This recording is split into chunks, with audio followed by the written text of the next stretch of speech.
La cabine de l'avion palpite de vie. Une symphonie d'énergie juvénile.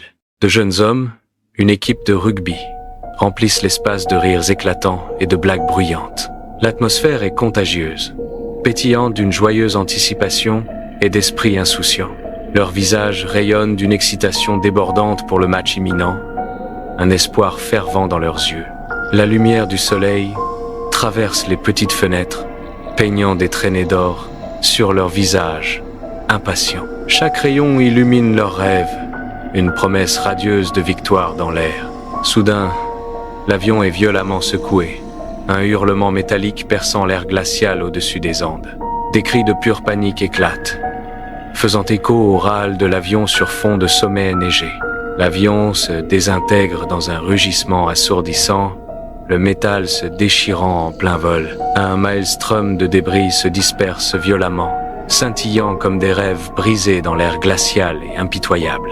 Le chaos absolu règne alors que des fragments de l'avion s'écrasent, une danse horrifiante contre les vastes montagnes indifférentes. Le vent, hurlant, porte les derniers sons déchirants de destruction à travers le paysage désolé et enneigé.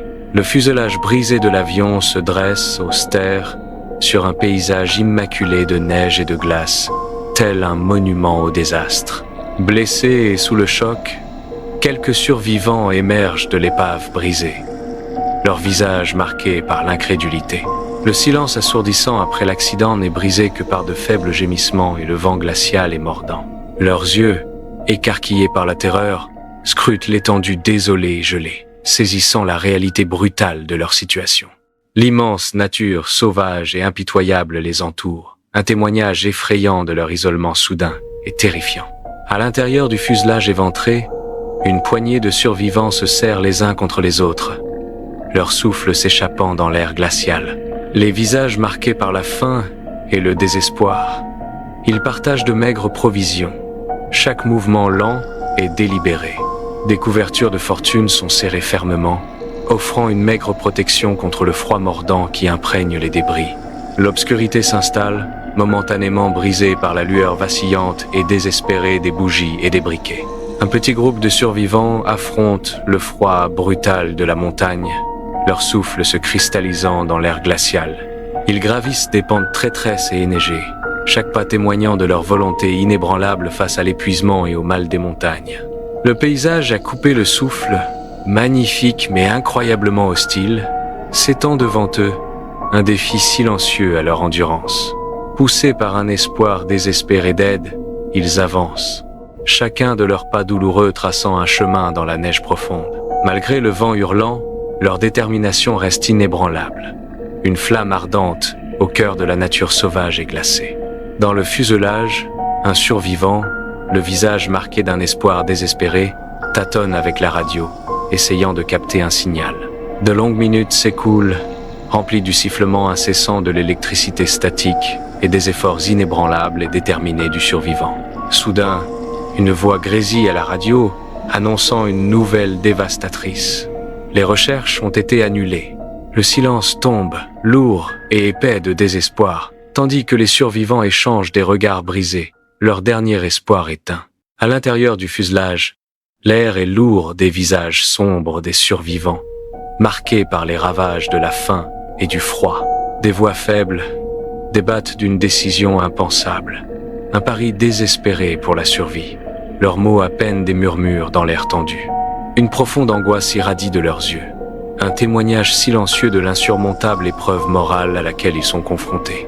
Ce moment critique, un point de non-retour, plane comme un linceul étouffant, scellant leur destin. Un rugissement soudain et tonitruant résonne à travers le site du crash, désolé alors qu'une avalanche descend avec une vitesse terrifiante. La neige et la glace engloutissent une partie du fuselage, l'ensevelissant sous une vague blanche écrasante. Les survivants, déjà mal en point, luttent désespérément contre le poids étouffant de la neige fraîche. Leurs visages marqués par la terreur et le désespoir, ils luttent pour se libérer de l'étreinte glaciale. Le bruit sourd et incessant de la neige qui tombe est une bande-son glaçante à leur lutte renouvelée pour la survie.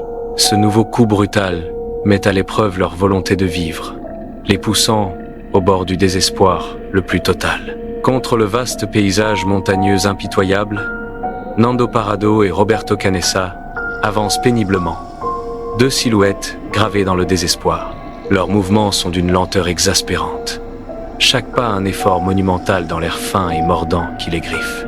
Ils portent des vêtements en lambeaux, mal équipés pour l'étendue désolée qui s'étend sans fin autour d'eux, un témoignage de leur lutte.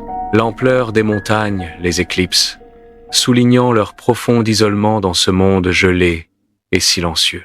Chaque souffle est une bataille, chaque pas un acte de défi contre l'indifférence brutale de la nature. Après des jours de marche ardue, Nando et Roberto se tiennent décharnés et épuisés, leurs visages marqués par l'épreuve.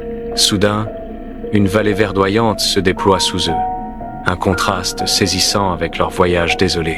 Des vaches paisibles paissent au loin, un phare de vie dans la vaste nature sauvage.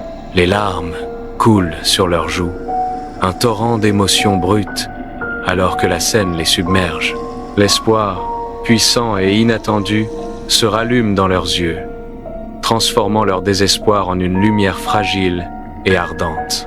Des hélicoptères de sauvetage descendent sur le lieu du crash désolé, une lueur d'espoir dans les vastes et impitoyables Andes. Les survivants épuisés, leurs visages marqués par l'épreuve, sont baignés dans la lumière soudaine et accablante du soulagement. Les larmes et les étreintes s'entremêlent, forgeant des retrouvailles émotionnelles qui témoignent d'épreuves inimaginables et d'une survie miraculeuse. Les Andes imposantes, autrefois un tombeau, témoignent aujourd'hui d'une renaissance, un témoignage de l'esprit humain indomptable.